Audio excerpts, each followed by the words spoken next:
Oi gente, tudo bem com vocês? Mais um vídeo começando aqui no canal. Eu sou a Heloísa e hoje eu vou dar dicas pra vocês, vou dar 5 dicas de programas para assistir na Netflix. E se você não me conhece, saiba, ver televisão é o meu maior talento. Sério, gente, tá pra nascer uma pessoa que gosta tanto de ver TV como eu.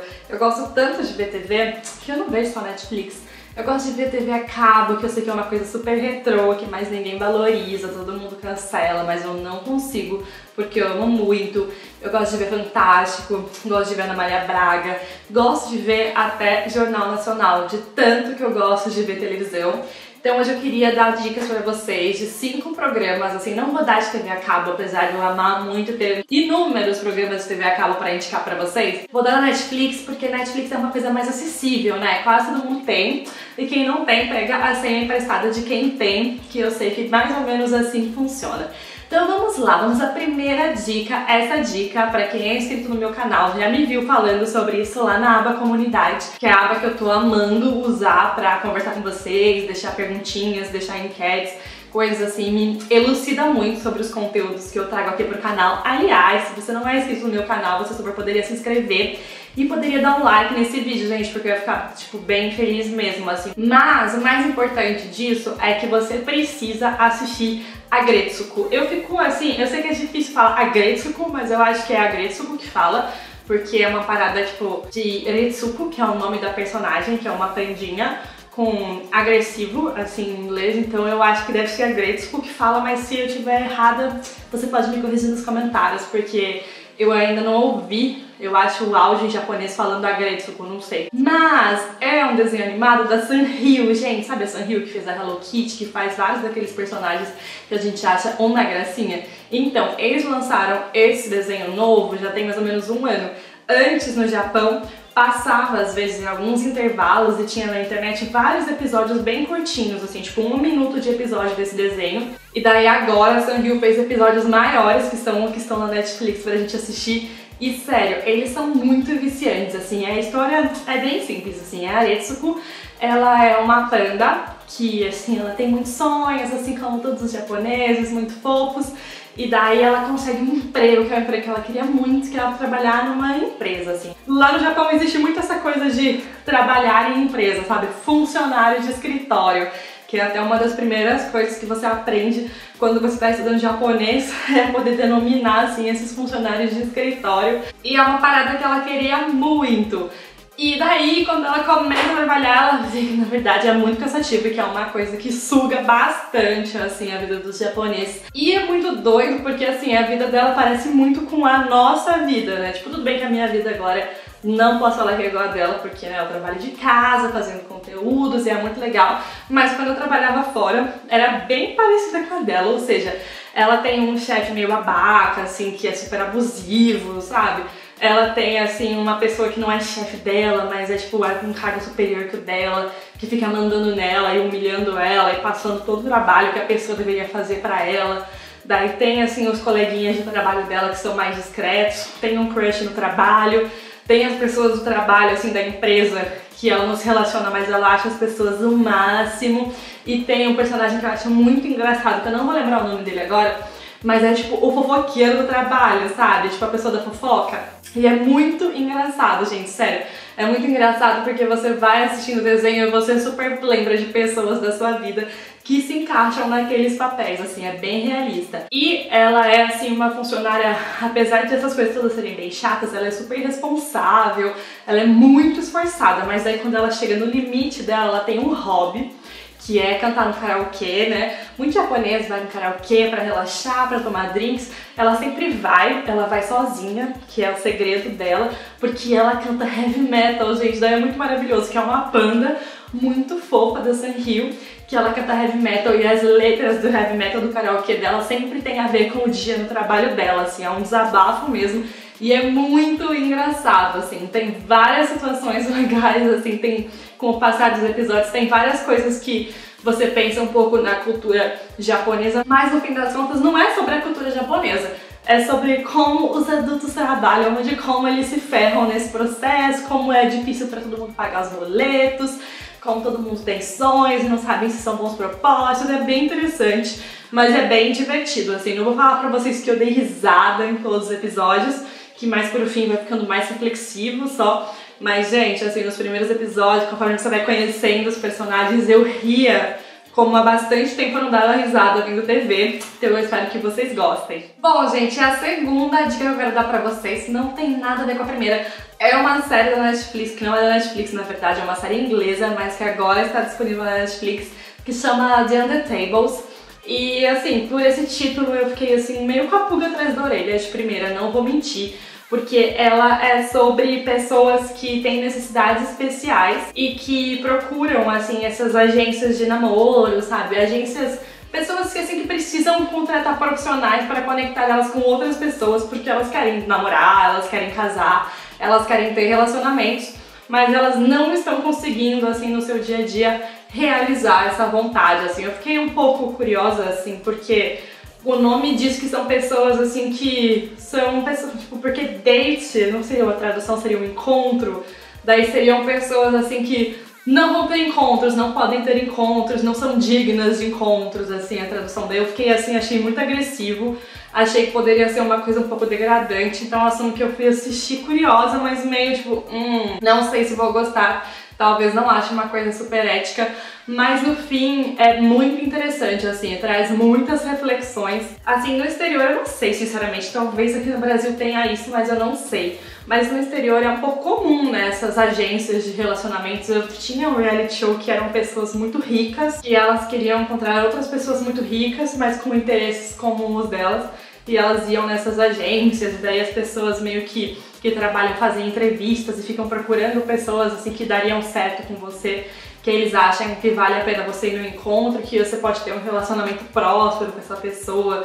Eles procuram pessoas que eles acham que tem a ver com você, pra você sair, conhecer, mas sem ter aquela coisa de você ter que fazer o trabalho sozinho, porque aparentemente você não está conseguindo. E é exatamente o que acontece com essas pessoas, assim, são pessoas geralmente com alguma deficiência de aprendizagem, algum tipo de necessidade especial, assim, tem vários tipos de coisas. Na verdade, tem até um episódio de um moço que ele não tem nenhuma deficiência, assim, nenhum problema intelectual, mas ele tem um problema que tem alguns tumores, assim, pelo corpo dele, principalmente no rosto dele, que faz ele ficar bem deformado, mas não tem, assim, nenhuma agência especificada nisso. Então ele acaba sendo encaixado nessa agência também. Daí mostra o dia a dia das pessoas. Depois mostra elas, assim, nesses encontros, mostram as pessoas, assim, fazendo esse cruzamento de informações para encontrar alguém disponível para elas. Cara, é muito interessante, assim, é totalmente diferente da primeira imagem que eu tive de que poderia ser algo negativo, algo degradante para a imagem dessas pessoas. Na verdade é bem empoderador. E é bem interessante também porque, pelo menos eu, acho que eu não conheço ninguém, sabe, que tenha, assim, algum problema, tipo, algum déficit de aprendizagem, alguma coisa assim que afetaria o relacionamento interpessoal. Então é bem interessante porque eu acho que tem muita gente que vê, assim, pessoas com alguma deficiência, por exemplo, mental, alguma coisa assim. Gente, eu tô falando esses nomes, mas se tiver alguma coisa que eu falei que for antiética, que eu não saiba um nome diferente, o nome direito, por favor, me corrijam nos comentários, assim, que eu acho muito importante isso e eu quero aprender a falar as coisas certinhas. Eu não sei se deficiência mental, por exemplo, se é um nome ok, mas, assim, tem muita gente que acha que essas pessoas, tipo, elas nunca namoram, que elas nunca podem casar, que elas não podem ter relacionamentos, assim, que são pessoas que vão ser sempre tratadas como crianças ou como indivíduos, assim, à parte. Daí é muito legal, assim, eu acho que abre muito a cabeça pra esse tipo de coisa, sabe? Então eu achei muito interessante mesmo ver que todo mundo tá apto a ter um relacionamento, todo mundo tá apto a conhecer pessoas, todo mundo tá apto a namorar, todo mundo tá apto a casar e sempre vai ter alguém disponível pra você, alguém que atenda às suas expectativas e que você atenda às expectativas da pessoa também. Então eu achei isso muito curioso e é um programa bem fofinho. Aí o terceiro programa que eu queria indicar pra vocês, ele chama Japanese Style Originator. Esse nome é bem estranho e a capa dele na Netflix também é um pouco estranha, assim, não é uma coisa que muito atrai, sabe? Não é muito atraente pra você quando você tá lá no menu, então eu acho que poucas pessoas viram esse programa. Ele é um programa que atinge, na verdade, um nicho bem específico de pessoas, que é gente que adora a cultura japonesa, ama o Japão e quer saber mais sobre isso, porque eu sei que vários de vocês, né, que me seguem gostam muito desse assunto, porque eu amo muito desse assunto, então a gente tem essa afinidade.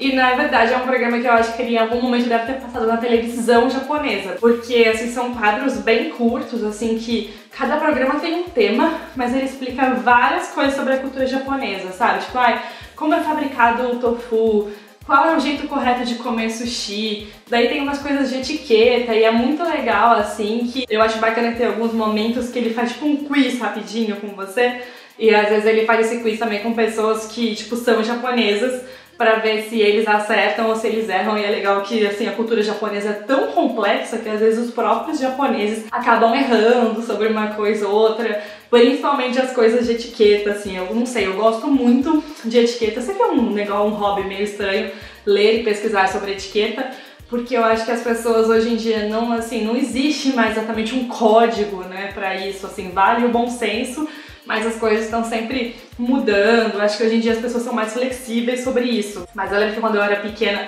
eu ganhei um manual de etiqueta da minha avó e eu fiquei meio obcecada por aquilo, que eu queria saber fazer tudo direitinho, de acordo com o manual. E finalmente, assim, infelizmente eu aprendi, porque eu era muito obcecada. E até hoje eu amo ler sobre isso, acho incrível.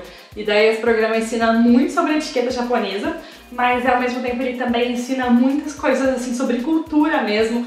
Principalmente, assim, talvez se você nunca foi ao Japão ou se você está começando a se interessar sobre esse assunto hoje em dia, ele explica bastante coisas cotidianas, assim, sobre os onsens, sobre algumas comidas, sabe, no que elas consistem, como elas são feitas e quais são os diferenciais.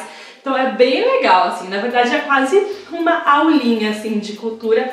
Eu lembro que quando eu tava nos níveis introdutórios de japonês, sempre no fim do capítulo do meu livro, tinha um negócio que era, assim, alguma dica sobre família, sobre cultura, assim, no Japão, sobre como são os costumes lá, e eu acho que esse programa deveria passar nas aulas de japonês, porque é muito interessante, assim, é bem rico, é bem pequenininho, assim, tipo 30 minutos, eu acho, cada episódio, mas você aprende muita coisa. Já a quarta dica que eu quero dar pra vocês é um programa que muita gente, assim, conhece de certa forma, porque o formato dele é bem antigo, ele chama Queer Eye. Talvez você conheça uma versão dele, que é a versão original, que chamava Queer Eye for a Straight Guy, que eles pegavam, assim, eu não me lembro agora ao certo quantos eram, se eram 4 ou se eram 5 amigos gays, e eles, assim, transformavam a vida de um homem heterossexual, assim, geralmente era um homem que não sabia se vestir, assim, muito bem, ou então, assim, ele tinha alguma dificuldade, assim, de comportamento, ele não sabia, não era uma pessoa muito desenvolta,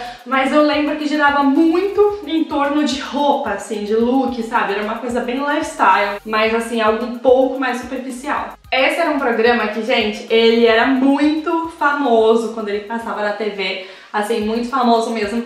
Todos os meus amigos amavam, só falavam nisso. Eu, sinceramente, assim, eu gostava, mas não era um programa que eu amava, justamente porque eu achava um pouco superficial, assim. Eu entendo a importância da moda, assim, eu não sou aquela menina do Diabo Veste Prada, eu acho super importante, mas eu, assim, não é uma coisa que esses programas de roupa, de look, geralmente não é uma coisa que me chama muita atenção. Então, como isso era bem focado pra parte de moda antigamente, eu não adorava tanto o programa. Mas, gente, como tudo que a Netflix encosta, agora esse programa é uma revolução, sério, ele tá muito mais legal. Agora ele chama só Queer Eye, eu também não me lembro se são 4 ou se são 5 amigos gays. E cada programa eles têm um desafio, mas assim, é um desafio muito mais amplo do que antigamente. Pra começar, assim, que ainda que eles mudem o look das pessoas, assim, ajudem assim, essa pessoa a se vestir, a renovar o guarda-roupa, isso é um pequeno aspecto. Eles sempre ensinam uma receita pra pessoa, algo prático, pra ela receber amigos ou a própria família. E assim, um mimo pra ela fazer pros outros, né, que é uma coisa super bacana, que ajuda muito no relacionamento interpessoal das pessoas. Eles sempre transformam algum cômodo da casa da pessoa, e tem alguns episódios que eles, assim, praticamente transformam a casa inteira da pessoa. Eles ajudam as pessoas em vários aspectos, então o que eu, assim, achei mais fabuloso é que é como se todo mundo fala, assim, de ter, tipo, meu melhor amigo gay. E eu acho que, assim, antigamente o Queer Eye for a Straight Guy era muito isso. Como seria se todos os meus melhores amigos fossem gays? Essa versão nova do Queer Eye, que é a versão do Netflix, eu acho que é legal que todos eles são gays e todos eles viram seus amigos gays, mas acima de tudo, eles viram seus amigos, sabe? Eu acho, assim, que é uma coisa muito... Acho que tá perdendo um pouco esse estereótipo de, gay só fala de moda, gay só fala de look, vai xoxar todo mundo.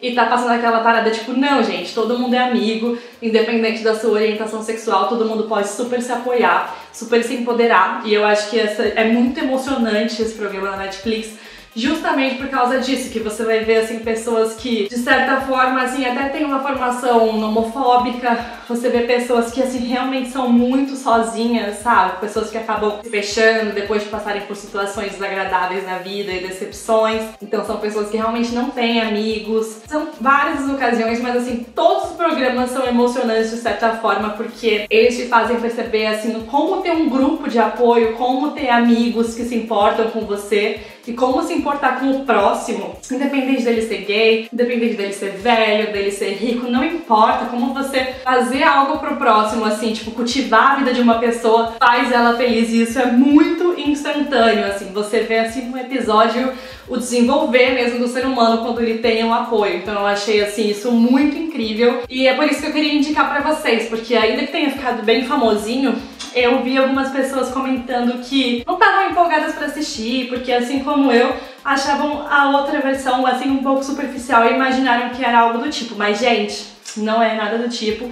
É realmente muito, muito, muito, muito mais incrível essa nova versão da Netflix, então eu queria assistir pra você, que se você ainda não assistiu, você tem que assistir porque é muito emocionante, é muito bonito, assim, é tipo um pedacinho daquilo que é a humanidade, assim, todo mundo deveria ser, aquilo é um pedacinho. E falando em humanidade, gente, a minha última dica, ela é um pouquinho polêmica também. É uma série documental, assim, que tá na Netflix agora, que tá fazendo um certo sucesso, que chama Wild Wild Country. Sinceramente, assim, da primeira vez que isso apareceu nas indicações pra mim na Netflix em documentário, eu não sabia o que era e eu pensei, nossa, nunca que eu vou assistir um documentário sobre selva, sobre coisas selvagens, animais selvagens, nossa, um país selvagem. Eu pensei muito que era uma coisa de natureza e, tipo, abstrair, sabe? Falei, nossa, não vou assistir isso. Daí eu comecei a ver as pessoas falando muito disso, sabe? Eu tava achando, tipo, não, essa pessoa não assistiria um negócio, sabe? Sobre coisas selvagens de verdade, vi que tinha uma certa polêmica. Daí começaram a falar dos looks, daí eu fiquei, epa, looks, assim, se as pessoas usam roupas é porque tem alguma coisa aí. Daí eu fiquei muito curiosa, gente, eu tô assistindo pela segunda vez, porque é tanta informação pra absorver, e é o tipo de coisa que me deixa um pouco apavorada, assim. Eu fico muito apavorada, tipo, tem gente que assiste um filme de terror e fica com medo, assim, um filme de espírito e fica com medo. Eu fico com medo às vezes também, mas eu fico com muito medo quando eu vejo, assim, um documentário, alguma coisa real sobre alguma pessoa que foi muito ruim, porque daí eu fico pensando que essa pessoa existe, sabe, que pessoas ruins existem, isso, assim, me deixa em pânico, assim, só de falar sobre isso eu fico com medo. Eu sei que é uma parada um pouco idiota, porque, nossa, óbvio que pessoas ruins existem, mas é uma coisa que me deixa um pouco preocupada mesmo, eu fico com medo. Igual quando eu vejo filme de alienígena, sabe? É uma coisa muito séria. E esse documentário, ele é muito controverso, assim. Você provavelmente já ouviu falar do Osho, porque quando a gente vai na livraria, se a gente vai naquela parte de autoajuda, naquela parte de espiritualidade, assim, tem vários livros do Osho. Só que, assim, eu sinceramente não sabia nada sobre o Osho, assim. Eu acho que eu nunca li, não, eu tenho certeza que eu nunca li um livro do Osho. Mas a gente sempre vê frases soltas, muitas pessoas, assim, têm ele como uma inspiração. Só que eu não sabia nada sobre a vida dele, assim, eu não sabia se ele era, sinceramente, eu não sabia se ele era um indiano isolado, eu não sabia nada. Mas nesse documentário, eu descobri, assim, que numa cidadezinha que eu acho que, pelo que eu me lembro, é do Oregon, uma cidade bem pequena, ela foi tomada, assim, por umas pessoas que tinham vindo da Índia e que eles queriam comprar, assim, eles compraram um terreno bem grande para começar, assim, uma nova civilização, assim, uma nova cidade ali, toda baseada em conceitos, assim, como se fosse uma seita, mas uma parada maior, assim, uma coisa bem mais calculada. E isso era do Osho, daí tudo isso era meio arquitetado pela secretária dele. Se eu estiver falando alguma loucura, assim, se eu estiver errado algum termo novamente, eu tô assistindo pela segunda vez, porque assim, eu comecei a assistir esse negócio, eu não sabia que era do Osho, eu só sabia que era de uma seita e eu fico meio curiosa com coisas de seita. Daí agora que eu tô tendo que assimilar, sabe, todas as coisas, eu tô vendo de novo. Mas, gente, se você gosta, assim, de coisas de seita, coisas espiritualizadas, se você gosta de saber direito a história sobre coisas, por exemplo, eu tava lendo esses dias umas coisas sobre a Madre Teresa de Calcutá e eu descobri, assim, que ela é uma pessoa muito diferente do que eu imaginava. Então eu tô achando bem interessante ver isso, porque eu tô achando que tá muito na moda agora essas coisas de você ir pra Índia, buscando, assim, uma iluminação, essa coisa de espiritualizar mesmo as coisas. E eu tava até com vontade de ir pra Índia, ainda que eu me ache uma pessoa bem espiritualizada, eu tenho muita curiosidade sobre essa cultura, porque eu não entendo nada. E daí, lógico que nem todos os indianos sou como as pessoas dessa seita muito louca da Sheila, mas Sheila é a secretária do Osho, gente. Ela que meio que arquiteta a coisa toda. E assim, lógico que não são todos os indianos que são assim, mas daí eu comecei a ver assim esse outro lado, sabe? Dessas pessoas que são meio gurus, porque eu não conheço nada disso. E eu sempre ficava pensando, nossa, mas que doido, né? Porque todo mundo que vem da Índia e é um guru, assim, eles são todos muito bonzinhos mesmo. Tá, eu tô vendo que na verdade, talvez, eu não conheça a história deles, assim como eu não conhecia a história do Osho. Mas enfim, essa parada é muito complexa, gente. Eu tô falando assim, tipo, dando uma breve pincelada sobre o assunto, mas eu teria noção, até um ataque bioterrorista meio que eles arquitetaram e meio que rolou assim na época. E o mais interessante é que eu tava lendo algumas coisas, você assiste o documentário, você pensa, meu Deus, esse negócio que tá acontecendo nesse lugar, assim, o que aconteceu foi muito bizarro. E agora que eu tô vendo pela segunda vez, que eu tô pesquisando umas coisas, nos Estados Unidos, assim, na época, tipo, as pessoas nem sabiam sobre isso também, então eu acho que é meio que uma coisa que esse documentário da Netflix tá elucidando muita gente que talvez na época tenha visto uma coisa ou outra, mas ficou meio sem entender. Ou seja, enfim, parece que assim eu não falei sobre nada porque eu não quero dar spoilers e eu não quero ser tendenciosa porque eu realmente, assim, não sei se eu entendi bem todos os pontos, mas como eu quero que todo mundo entenda todos os pontos e converse sobre isso, antes mesmo de assistir tudo pela segunda vez, eu já tô indicando pra vocês, porque sério, esse documentário eu acho que é o documentário do ano, assim, eu tipo tô muito chocada. E quero que vocês fiquem chocados também pra gente debater esse assunto e pra vocês me explicarem as coisas que eu não entendi ainda. Bom, esse foi o vídeo de hoje. Eu espero que você tenha gostado. E agora eu quero que você deixe as suas indicações de Netflix, novidades do catálogo, coisas que você sempre assiste porque você gosta muito, ou coisas que você acha que eu posso gostar, por favor, deixa aqui embaixo que eu vou adorar ler as indicações de vocês e assistir tudo, colocar tudo na minha lista de sugestões lá da Netflix também. E um beijo e até a próxima. Tchau!